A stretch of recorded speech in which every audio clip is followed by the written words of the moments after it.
Olá, estamos dando início a mais um programa Debates Le Monde Diplomatique Brasil, uma iniciativa do jornal Le Monde Diplomatique Brasil, em parceria com a TV PUC, com o canal universitário e com a TVT, a TV dos Trabalhadores.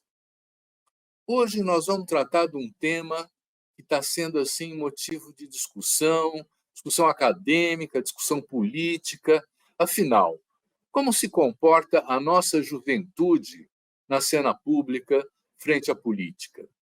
Na Argentina, os mais jovens, aqueles que têm até 22 anos, estão apoiando maciçamente a extrema-direita. O que é isso? Será que é uma questão que diz respeito também ao Brasil? Nós estamos tendo algum fenômeno de distanciamento ou de crítica do sistema político pelos jovens? Bom, essas questões todas nós vamos tratar no programa de hoje e nós convidamos para isso um especialista que tem feito pesquisas nessa área, que é o Alexander Dunho-Chiodi. O Alexander, que está aqui com a gente, que eu agradeço muito a disposição de poder participar, ele é mestre em ciência política pela Universidade Federal do Rio Grande do Sul e ele acaba de concluir uma pesquisa sobre valores conservadores e autoritários na juventude brasileira. É a razão pela qual nós o convidamos, Alexander. Queremos ouvir os resultados da sua pesquisa, a sua reflexão sobre essa questão, já que você trabalha desde 2019 com o tema da juventude e vem acumulando conhecimentos nessa área. Muito obrigado por participar. E eu já começo com uma pergunta. Alexander, o que são valores conservadores? Vamos começar do começo, para que todo mundo tenha a mesma base de entendimento para discutir o que vem pela frente. Você pode nos explicar como é que você entende valores conservadores? Olá, Silvio. É uma satisfação estar aqui contigo e com toda a audiência de vocês. Bom, valores conservadores é um daqueles termos, né, que a gente parece que todo mundo sabe e ao mesmo tempo não sabe o que é. Então, é importante separar valores conservadores de valores autoritários, né? Por exemplo, valores conservadores, o que são? O conservadorismo, ele se difere um pouquinho das outras correntes teóricas que costumam ter ideias básicas, e daí dessas ideias básicas vai vindo mais um estudioso que acrescenta mais uma ideia, daí vem outro, acrescenta mais uma ideia, daí se cria uma base de conhecimento em cima de uma visão de mundo. O conservadorismo não é bem assim. Ele é caracterizado pelos grandes estudiosos desse conceito como um fenômeno pontual, histórico, centrado em um evento específico. Então, o indivíduo conservador, ele é aquele indivíduo que tem uma certa angústia de que a sua sociedade, ou o mundo em que ele nasceu, cresceu, foi inserido, esse mundo parece estar ruindo. E isso pode ser tanto real quanto imaginário, né? E com essa angústia, ele quer fazer de tudo para preservar a ordem social que ele vive. Então, os conservadores, por exemplo, da época do Brasil Império, queriam conservar a sociedade escravagista. Os conservadores da época do monarquista da França queriam conservar o sentido real, né, o do poder absoluto monárquico. Então, o conservadorismo, ele tem essa tendência de querer conservar aquela sociedade, aquela estrutura social daquele momento a qualquer custo, independente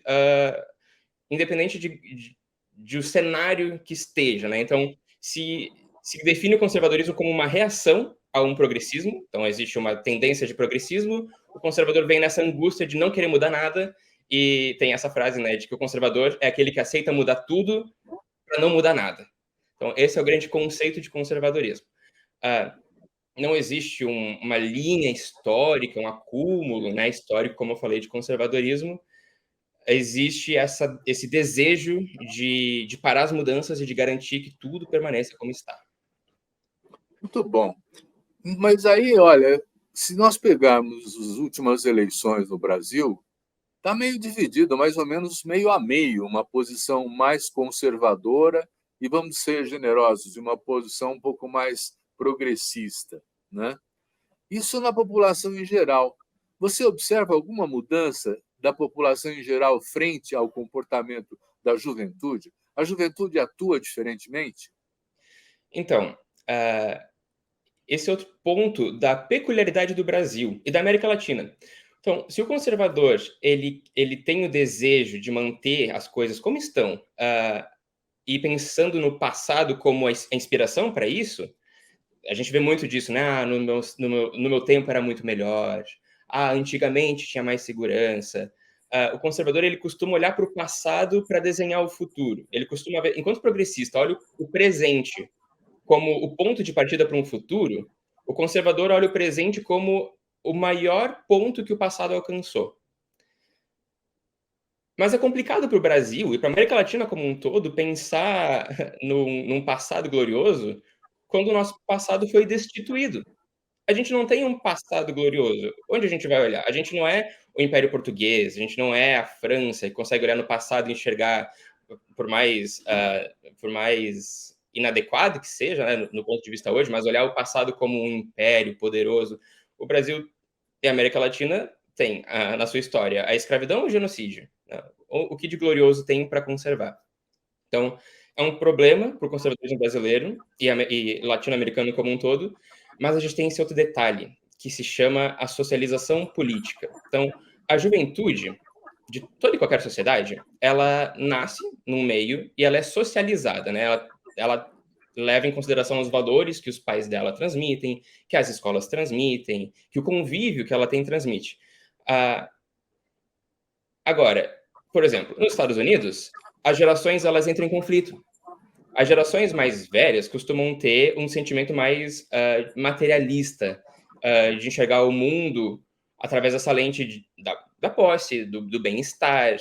Em compensação, as novas gerações, elas têm outras preocupações.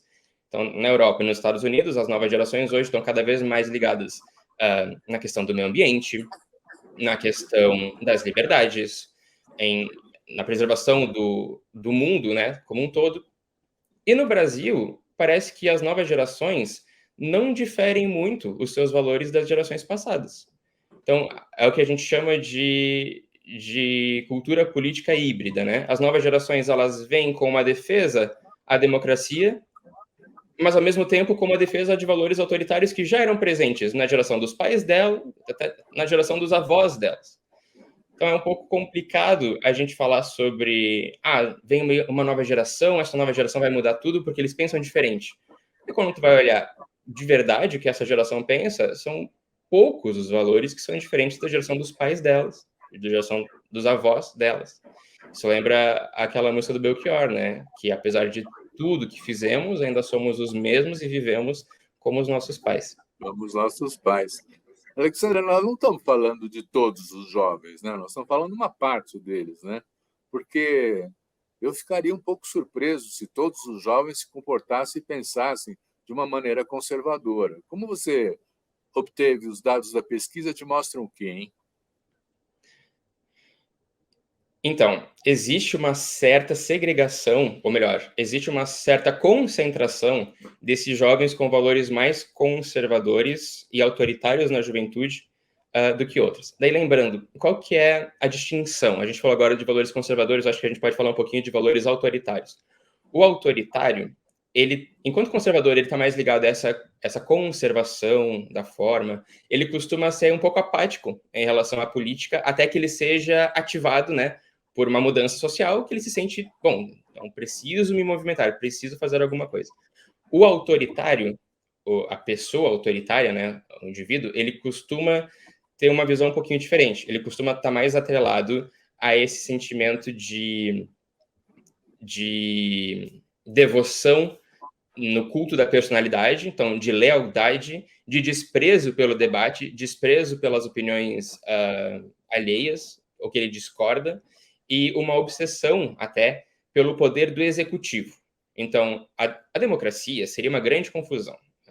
O parlamento estaria ali mais para atrasar as vontades do líder, que é aquele que tem o conhecimento do que o povo precisa, o líder sabe o que o povo quer e como fazer isso, mas o parlamento joga contra ele, o judiciário seria uma ferramenta da elite para proibir o avanço que o executivo traria. Então, ele vê a democracia como muito lenta para as mudanças que o autoritário quer realizar, e ele tem outro conjunto de valores. Qual que é o problema hoje? É que os valores conservadores, por exemplo, o Engelhardt e a Norris vão dizer lá nos Estados Unidos que o que está acontecendo hoje é uma novidade, porque os valores conservadores se aliaram aos valores autoritários e ao populismo para criar essa nova onda de direita que a gente vê com o Orbán, com o Trump, por exemplo, né, em outros países que a extrema-direita cresceu, né, ganhou corpo. No Brasil, a junção de valores conservadores com os valores autoritários é a norma. Não existe nada de novo. Sempre foi assim. Os valores conservadores, por causa daquilo que a gente já conversou aqui, como eles não têm um passado para olhar, eles acabam se juntando aos valores autoritários. Então, primeiro é a primazia do rei, que o rei deveria ter todos os poderes, porque o rei é um sábio, o rei sabe como melhorar o país. E daí depois essa visão sempre muito forte do executivo, de que a gente precisa eleger um presidente que tenha amplos poderes, que sabe o que o povo quer, o que o verdadeiro povo quer, né? Tem diferença, o Brasil tem povos e povos, esse tipo de visão autoritária, e que ele pode, até ele precisa passar por cima dos outros poderes para garantir a existência da vontade do povo, que o que o povo realmente quer vire a realidade. Então, esse sentimento autoritário sempre esteve presente no conservadorismo. E esse é a grande questão quando a gente analisa o crescimento do conservadorismo na juventude, que é aqui o nosso assunto. Porque esses valores conservadores, eles trazem de contrabando valores autoritários. Enquanto os conservadores querem manter a sociedade, os valores autoritários junto desse pensamento podem, de verdade, botar a democracia em xeque. Então, pensando sobre essa junção de valores conservadores e autoritários, onde que eles se encontram, né? E dali foi algo que, fazendo a pesquisa, eu comecei a perceber e eu comecei a ficar um pouco curioso, porque não era o que eu esperava. Então, os valores conservadores e autoritários, por exemplo, eles estão mais presentes nas classes mais baixas e desfavorecidas do que nas classes mais altas. Os valores conservadores e autoritários estão mais presentes nas escolas públicas do que nas escolas privadas. E não parece ter muita relação com religiosidade. A gente tem na nossa base dados de 2001, 2015 e 2019. Então, ali quando a Constituição Federal estava completando quase a mesma idade daquelas pessoas que estavam no ensino médio, né, em 2001, 2002. Depois, em 2015, logo depois dos atos de 2013, de toda a mudança no cenário político que isso acarretou, em 2019, um ano depois da eleição de Bolsonaro. Então, é um período extenso, e o que a gente percebe é que não houve grandes mudanças na presença dos valores autoritários e conservadores por causa da eleição de Bolsonaro, por exemplo, mas a continuidade desses valores. E onde? Justamente naquelas camadas sociais que são mais paulatinamente excluídas do processo político. Então, o que acontece não é que as pessoas de mais baixa renda são mais autoritárias porque elas são. É porque elas não têm acesso ao exercício da sua cidadania. Então, elas não enxergam na democracia a saída efetiva para a solução dos seus problemas materiais, do problema da vida do cotidiano. As mulheres, elas são sistematicamente excluídas do processo político. Primeiro, por não ter acesso à própria visibilidade, depois por não ter acesso ao financiamento político, e depois por não se enxergar nessa posição. A mulher é cerceada dos seus direitos políticos desde a escola, onde o homem aprende que ele pode ser o que ele quiser, inclusive deputado, senador, presidente. A mulher não. A mulher é cerceada. Não, política não é lugar para mulher. A mulher na política é motivo de piada.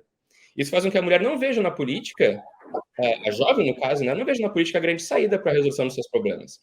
Isso a gente vê também na presença da escola. A escola pública no Brasil, a desigualdade no Brasil é criminosa.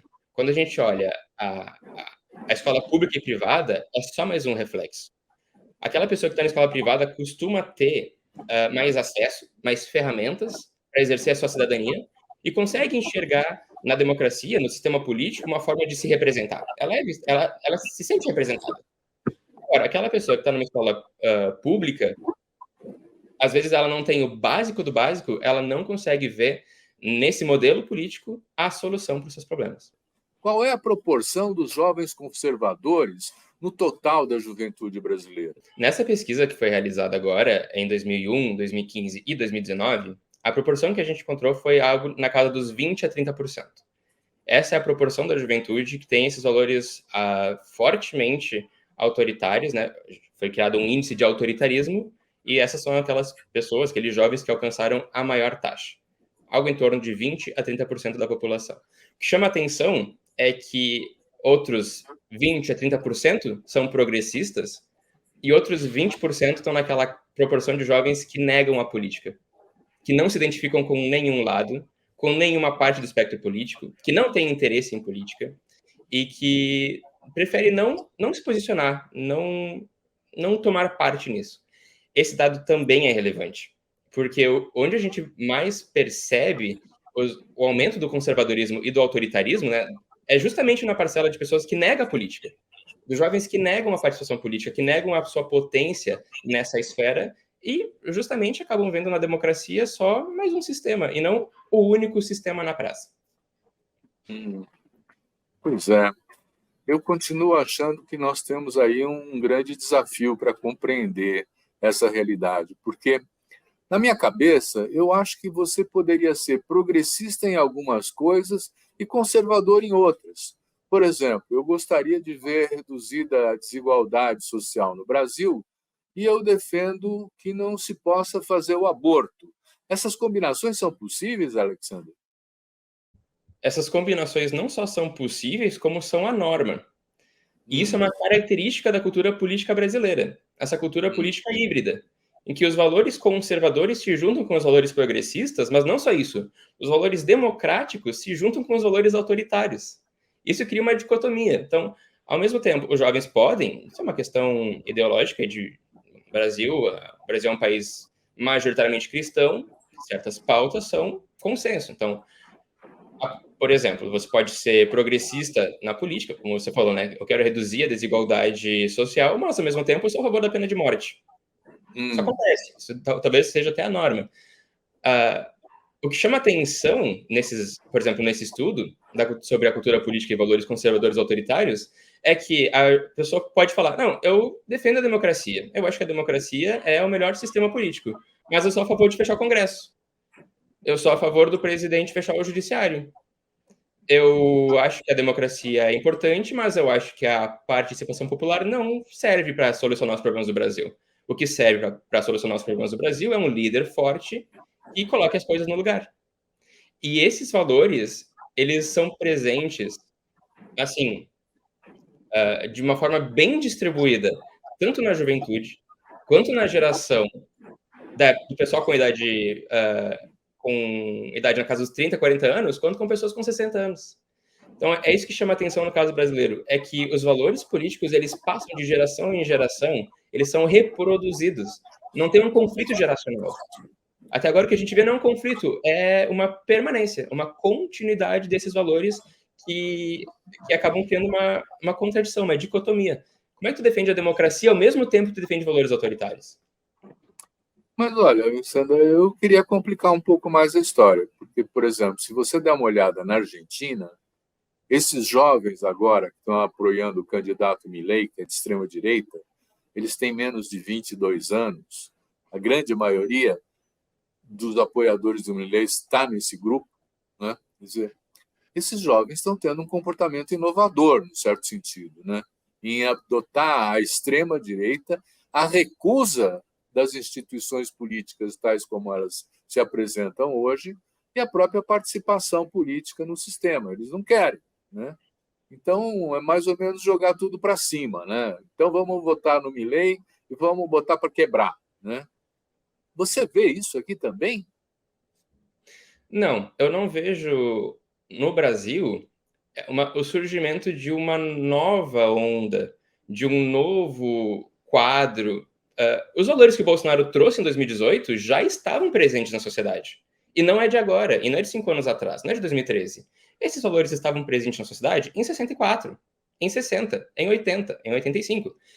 O que o Bolsonaro fez, e fez bem, foi organizar esses valores ao redor da figura dele. Mas está crescendo esse conservadorismo, não está? Quer dizer, vocês criou uns índices no seu trabalho, né? Esses índices mostram o quê? A juventude está ficando mais conservadora ou não? o conservadorismo cresceu mais de 2001 a 2013 do que de 2013 a 2019. Então, esse é um dado, assim, primeiro me surpreendeu, mas quando a gente vai mais a fundo, a gente percebe que eles fazem sentido. Porque o que vai acontecer? Vem a redemocratização, vem a volta da democracia. Então, existe uma esperança de que a democracia vai solucionar os problemas que fazem parte da formação do Brasil e da sua continuidade como país. Eles passam 10, passam 15, passam 20 anos. E esses problemas persistem. A desigualdade persiste, a algeriza, a classe política persiste. Por mais que a gente tenha avanços e avanços importantes, e principalmente avanços institucionais, a gente realizou várias eleições consecutivas de 4 em 4 anos, parece que esses avanços não foram traduzidos no desenvolvimento de uma cultura política democrática. Então, o jovem ele vai se afastando do sistema político porque ele não vê muito sentido, principalmente no Brasil, no caso, né? Principalmente depois do impeachment do Collor, a gente percebe uma redução do voto dos jovens, principalmente quem tem 16, 17 anos, né, do voto facultativo, elas cada vez vão comparecendo menos. A grande exceção foi esse ano, depois de uma grande campanha do TSE para incentivar o voto jovem. Mas a gente vai percebendo que a juventude vai se afastando do sistema político, mas que não tem uma grande mudança de valores. Os valores sempre estiveram ali, eles já estavam ali antes. O Bolsonaro conseguiu gerar isso em torno dele e da visão, da cosmovisão de mundo dele. E ele saiu, ele foi derrotado. Nada garante que, bom, ele está hoje, em dias de hoje, né, 2023, ele está inelegível, não irá participar da próxima eleição, mas nada garante que outro político daqui a 5, 10 ou 15 anos consiga pegar esses mesmos valores que já estão presentes na sociedade, que dificilmente vão sair da sociedade se algo muito, muito inovador não for feito, e repetir o que foi feito em 2018. Você tem usado uma pesquisa, referências bibliográficas também. Quer dizer, esse comportamento da juventude brasileira, você identifica como um processo global que está acontecendo em outros países também? Ou ele tem uma cara brasileira? Essa é uma grande discussão, uma boa discussão. Porque quando a gente vai analisar a América Latina, isso desde muito tempo. O Hobsbawm falava isso lá nos anos 60. Quando a gente vai olhar a América Latina, a gente costuma olhar com as lentes da Europa ou dos Estados Unidos. Então, tem grandes estudos sobre isso hoje. Eu ressalto de novo o estudo do Engelhardt e da Pippa Norris, que trazem sobre essa nova onda, inclusive esse novo conflito geracional na Europa e nos Estados Unidos, e tem esse esforço de tentar trazer para cá e olhar para cá, olhar a América Latina com esses olhos, olhar tanto a Argentina, o Brasil, outros países da América Latina com essa lente. Mas é muito complicado fazer isso. É muito complicado olhar a América Latina por outras lentes que não sejam as nossas próprias.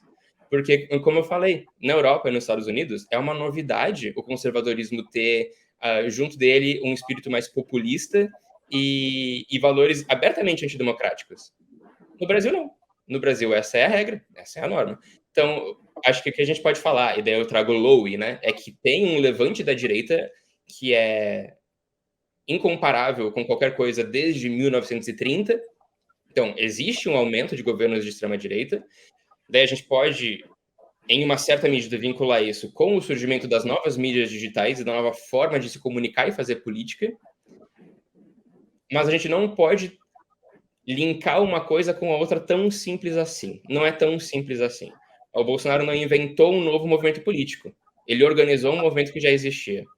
É diferente do cenário exterior. Mas a gente pode falar com uma certa tranquilidade que existe uma onda de direita e extrema-direita no mundo. Acho que vigorou mais forte até talvez o final dessa década, de 2010, início de 2020. Parece que, né, com a derrota do Trump, com a derrota do Bolsonaro, existe um certo limite assim, histórico. Então, existe isso, mas a gente talvez tenha que ter um pouco mais de cuidado para ligar o Brasil e a América Latina nesses parâmetros da Europa. Então, Alexander, como é que são os valores? O que é que identifica esse conservadorismo? Porque você já mostrou que é mais ou menos olhar pelo espelho retrovisor e tentar reconstruir uma sociedade que já não existe mais. Mas que valores são esses? Porque, afinal, esses valores existem hoje. Exatamente. E isso é muito importante para entender o conservadorismo. O conservadorismo, ele tem um sistema de conceitos que são ativados para justificar qualquer forma de ordem social que esteja vigente. Então, quando a gente fala de conservadorismo hoje, não é a mesma coisa que falar de conservadorismo há 30, 40 ou 50 anos atrás. Cada onda do conservadorismo, cada momento em que ele se sente na necessidade de surgir, ele vai aparecer com novas demandas, novos itens dessa lista, né, desse conjunto de valores e de vontades que são exclusivas. Então, é difícil de falar, o conservador é aquele que quer fazer isso e colocar uma caixinha, né? Porque a cada momento histórico, essas demandas vão surgir. Como, por exemplo, se a gente vai pegar o conservadorismo de 1880, o principal valor é a manutenção da ordem do Império, porque se a ordem do Império cair, se a ordem do Brasil for destruída, o Brasil inteiro vai entrar em caos e vai ser a destruição do Brasil, e daí os nossos vizinhos vão nos invadir. E qual que seria essa ordem do Brasil? A monocultura e o sistema de escravidão. Então, o Brasil precisa sobreviver sobre esses dois pilares. Se um desses dois pilares cair, o Brasil é destruído, é dizimado. Então, a gente nunca pode pensar em flexibilizar o sistema de monocultura e nunca, em nenhuma situação, pensar em acabar com a escravidão. Porque esse sistema é o sistema que garante que o país funcione. Se isso acabar, vai ser um desastre, vai ser a destruição de tudo que a gente conhece, vai ser o caos e a anarquia. Isso em 1880, né? 88, até o finalzinho ali do século. Hoje, o que a gente tem? Hoje a gente tem esse discurso que é claramente anticomunista, fazendo até uma volta da discussão que o mundo parecia já ter superado, né? Pelo menos há 20, 30 anos atrás, mas então existe um sentimento anticomunista que é contrário a qualquer bandeira que possa ser minimamente relacionado com a esquerda e com esse fantasma do comunismo.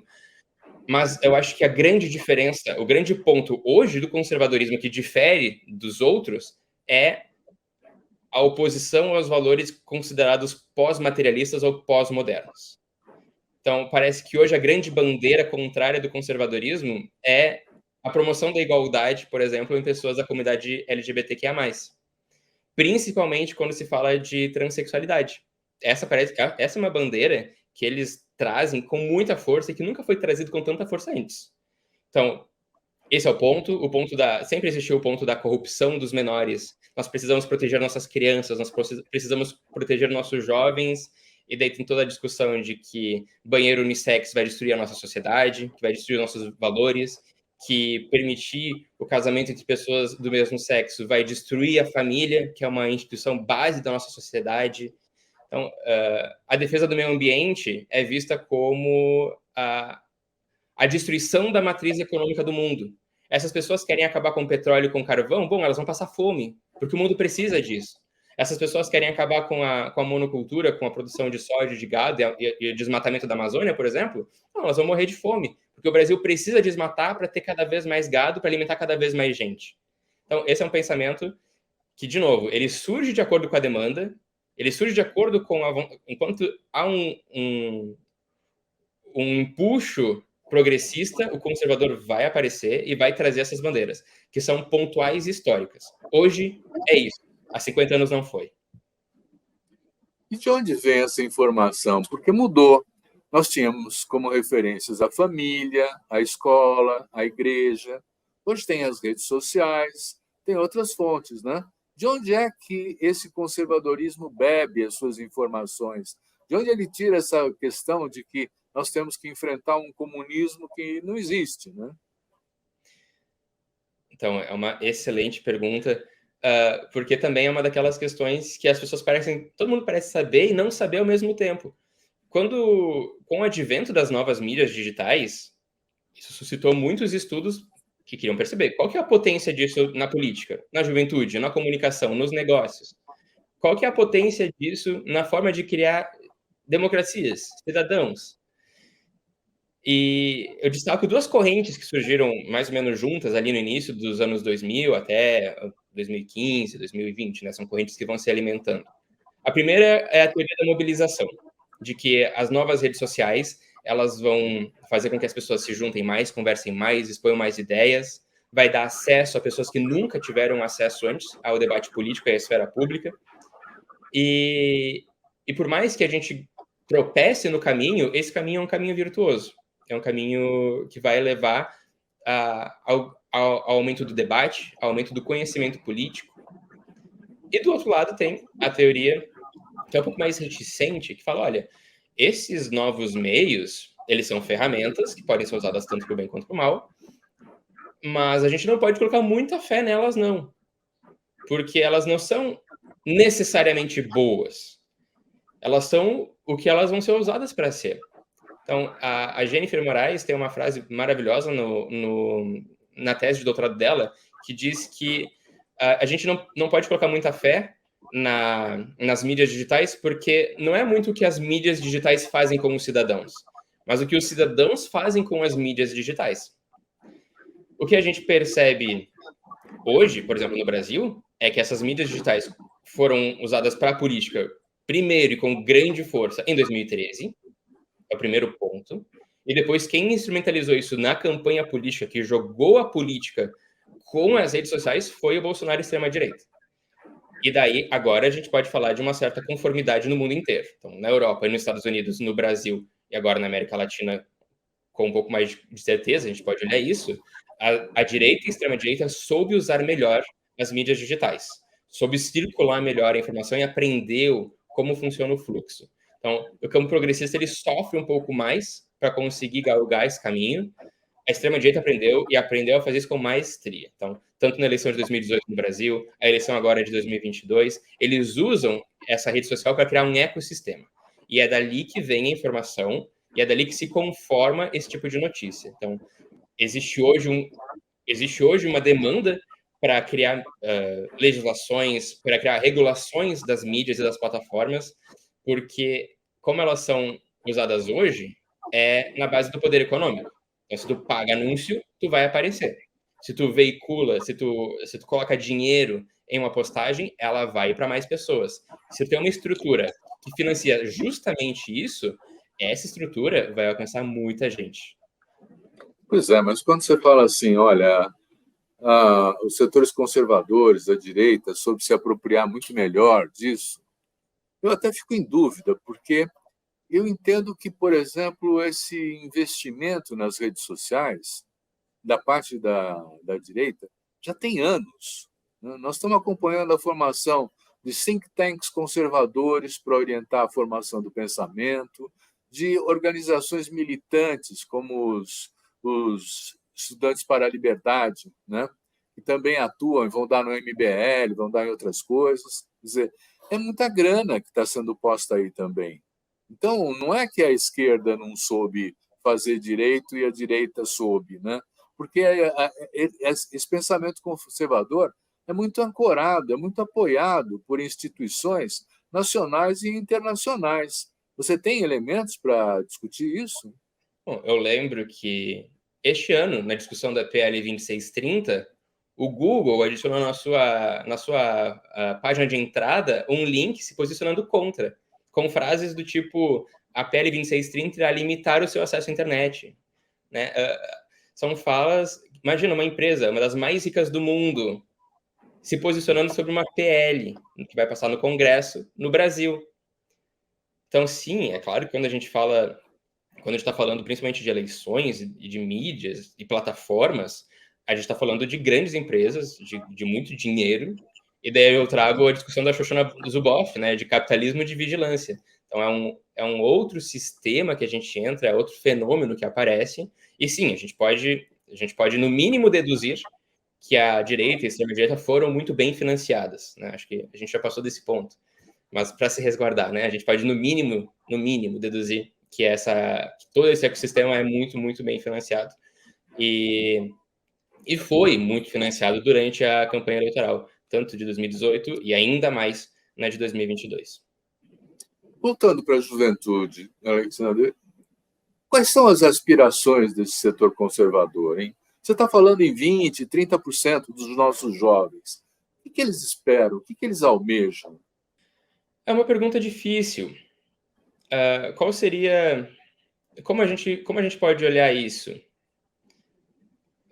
a preservação de uma história brasileira, acho difícil pensar.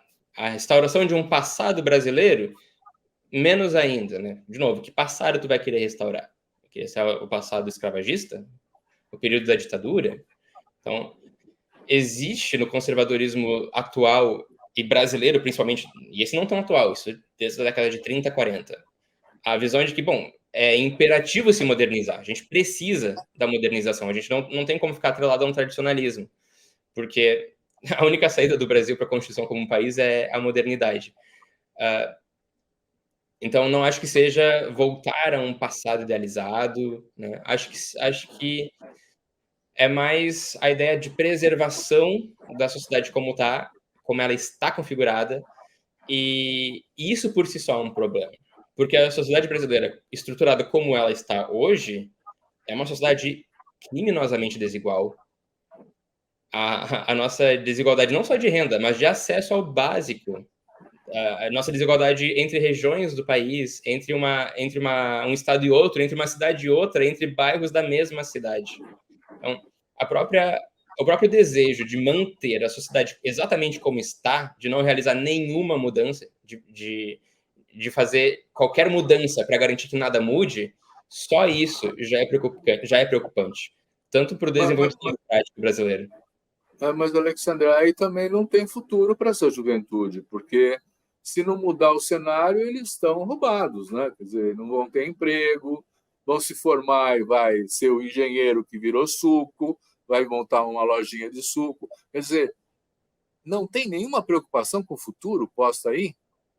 A uberização do mercado, né, é um grande exemplo disso. Então, a destituição de direitos básicos para um novo tipo de mercado de trabalho, um novo tipo de economia, um novo tipo de pensamento do Brasil. Bom, o Brasil, vamos olhar para onde tem o grande financiamento do Brasil, né? Uma grande parte do financiamento do Brasil está indo para o campo, para a produção de monocultura. Esse é um desejo de desenvolvimento do Brasil? É esse o Brasil que a gente quer construir para o futuro e para a juventude, para as novas gerações? Daí é claro que a gente volta, né, para outra questão, que é a convivência de valores. Então, a nova juventude, como a juventude anterior, ela pode ter a reprodução de valores que já existiam antes, mas tem novos fenômenos, existem novas ferramentas. As mídias digitais, elas existem, e isso é uma novidade concreta. A antiga geração não tinha, a nova geração tem. É uma ferramenta. Como essa ferramenta vai ser utilizada? Então, acho que a gente, ao mesmo tempo, não pode colocar tanta fé nas mídias digitais, nas ferramentas digitais por elas mesmas, mas a gente pode colocar uma grande dose, pelo menos, de esperança na forma como essas mídias vão ser usadas. E daí existe uma série de pesquisadores que falam sobre letramento midiático, né? Sobre como utilizar essas ferramentas para a educação, nas escolas, como inserir essa juventude com essas novas ferramentas. Daí, uma das grandes pesquisadoras no Brasil é a Ana Júlia Bernardi, traz isso tanto na tese de doutorado dela quanto em outros estudos, como o letramento digital é importante e como essa pode ser uma saída para aumentar a capacidade de contato dessa juventude e incentivar ela a exercer a sua cidadania, que é tão importante para o nosso desenvolvimento. Você tem a percepção de posturas e comportamentos diferentes entre jovens homens e jovens mulheres? Não existe, assim, em nenhuma grande base de dados usados. Eu cito aqui o nosso estudo do Núcleo de Pesquisa sobre a América Latina, que fez essas pesquisas com os jovens, tanto em 2001, 2015, 2019, parece não haver uma grande diferença em relação a gênero. Parece estar mais homogêneo. Assim, no gênero não, pelo menos na presença de valores conservadores autoritários ou no uso de mídias digitais, não existe grandes diferenças assim, significativas a ponto de a gente dizer que gênero é um elemento para isso. Daí, claro que a gente tem que se situar. Estamos no Brasil, um país extremamente machista, que valores machistas passam e fazem parte da conformação tanto do Estado, quanto da cidadania, quanto da nossa sociedade no dia a dia. A gente vive numa sociedade que a nossa cultura política é patriarcal nesse sentido. Então, dizer que não há grande concentração de valores autoritários em um e outro gênero, por exemplo, não é dizer que tudo está igual, tudo está bem. Pelo contrário. O que tem é a prevalência mínima, pouca coisa, não o suficiente para inferir muita coisa, que os valores conservadores autoritários estão um pouco mais presentes entre o sexo feminino do que o masculino. E isso acontece justamente porque as mulheres não veem no sistema político, as jovens, as meninas jovens de Porto Alegre, da região sul, pelo menos, não enxergam com tanta força o sistema político como a solução para os seus problemas. Então, ao se distanciar, ao não mostrar interesse por política, ao não querer votar, essa jovem acaba vendo no sistema político algo que talvez, no sistema democrático, inclusive, né, algo que talvez não seja tão benéfico para ela. Perguntada se um sistema democrático é a mesma coisa que um sistema autoritário, essa pessoa tem mais tendência a dizer que, bom, para mim, os dois são iguais. Você falou uma coisa muito importante agora, en passant, né, de passagem, que é os dados coletados numa pesquisa no Rio Grande do Sul, onde, por exemplo, a concentração de negros é muito baixa, né? Como é que você tem algum elemento de racismo nessas pesquisas que possa ser detectado? As pesquisas foram realizadas tanto em 2001, 2015 e 2019 nas 3 capitais da região sul, em Porto Alegre, em Florianópolis e em Curitiba, no Paraná, em 2001, 2002, 2015 e 2019. Depois elas também foram repetidas em Florianópolis e Curitiba em 2022 e 2023. Então, sim, estamos falando, né, de valores que são jovens da região sul, onde tem, de certa forma, essa prevalência, só que ela não é uma prevalência absurda, nem absoluta. A cidade de Porto Alegre não é uma cidade que 80% da população é branca, né? A cidade de Florianópolis e de Curitiba também não. Então, existe uma certa prevalência e daí, sobre a questão de racismo, eu não peguei nessa pesquisa, acho que ela não foi desenhada com esse escopo, a gente não consegue olhar no refinamento, mas ela pode facilmente ser replicada em outros estados do Brasil. E daí, dessas análises, a gente poderia ter alguma ideia desse fator. Então, Alexander, eu estou tentando resgatar talvez coisas que na sua pesquisa não estejam presentes, que são preocupações nossas, mas também a sua valiosa e rica pesquisa pode não estar abordando isso. Mas, de qualquer maneira, eu penso que essa juventude conservadora ela está se exprimindo nessa forma também porque ela não vê alternativas a futuro para a sua própria inserção na sociedade. Por isso que eu perguntei da questão do trabalho, da questão do emprego. Você tem algum elemento disso na sua pesquisa? Não, na pesquisa não foi abordado essa questão a fundo, até porque a gente está falando de jovens do ensino médio, às vezes do primeiro, segundo ano do ensino médio, começando a se preocupar com isso. E ao mesmo tempo não, né? A gente está falando também de jovens que já estão no primeiro ano do ensino médio e trabalham há bastante tempo, inclusive. Então, a questão do trabalho no Brasil e juventude, ela é explorada há muito tempo, sobre várias análises e óticas. Eu acho que os dados, trazendo isso para a pesquisa aqui, né? A gente vê que a categoria de jovens das mais baixas rendas, então que tem menos acesso, são aqueles que têm uma certa prevalência de valores conservadores autoritários. Isso faz sentido quando a gente vê a falta de expectativa, a falta de enxergar no sistema que existe hoje a solução para o seu problema. Então, eu tenho um problema material hoje, eu não tenho acesso, sou um jovem que não tem acesso ao básico de exercer cidadania, às vezes ao básico do básico.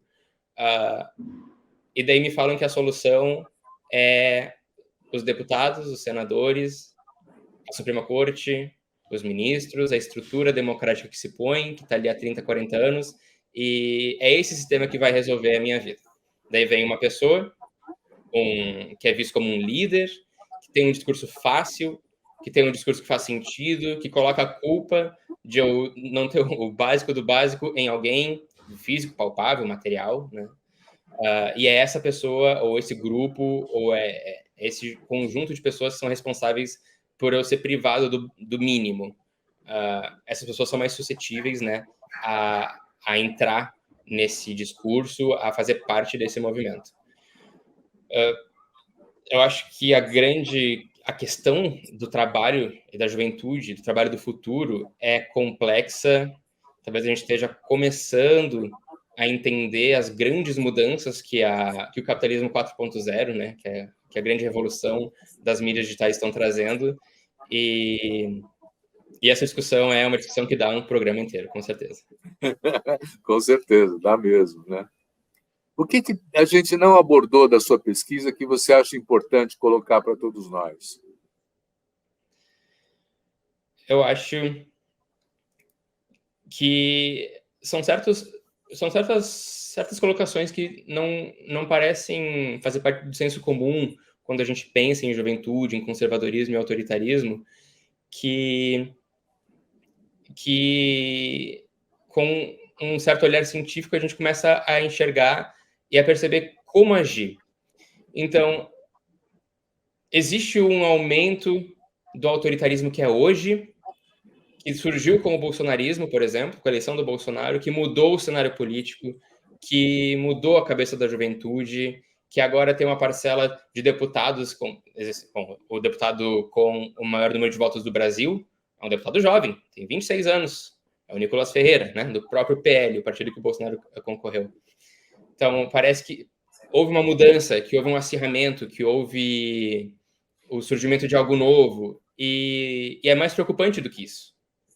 Já estava ali, já existia, não foi fundado nada. Então, esses elementos já existiam, eles foram usados de uma forma diferente, e a juventude está nisso. Ela está no meio dessa encruzilhada entre os valores que já existiam, as ferramentas que estão surgindo, como você trouxe agora, né? Uma nova configuração econômica que não tem muito a ver com o que já existia antes.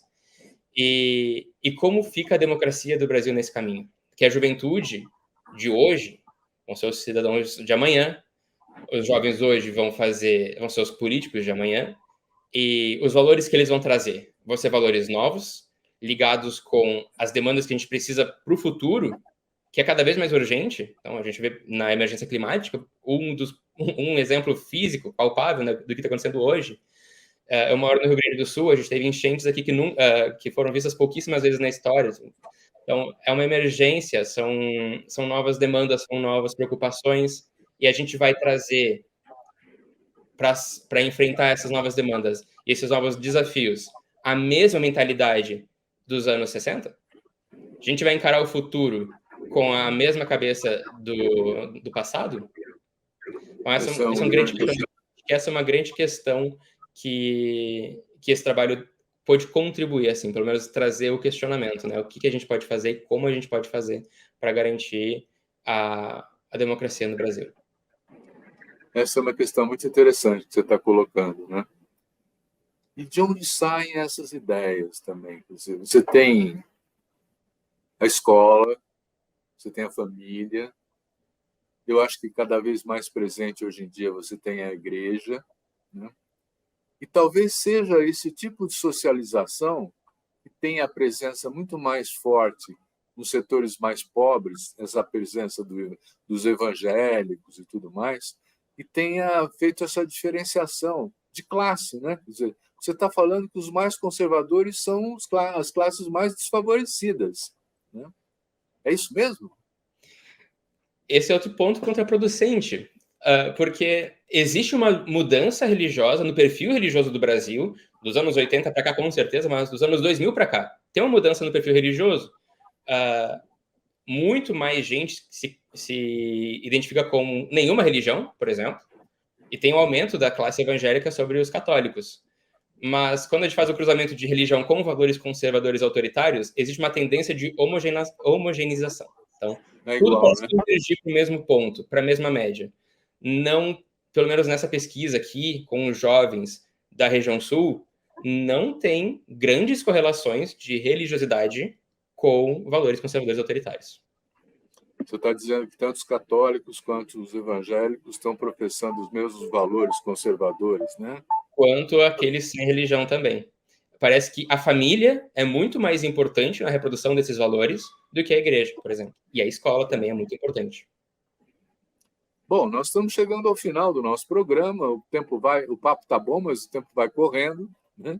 Eu queria dar a palavra para você para se despedir do pessoal e fazer alguma reflexão final que você queira colocar. Por favor.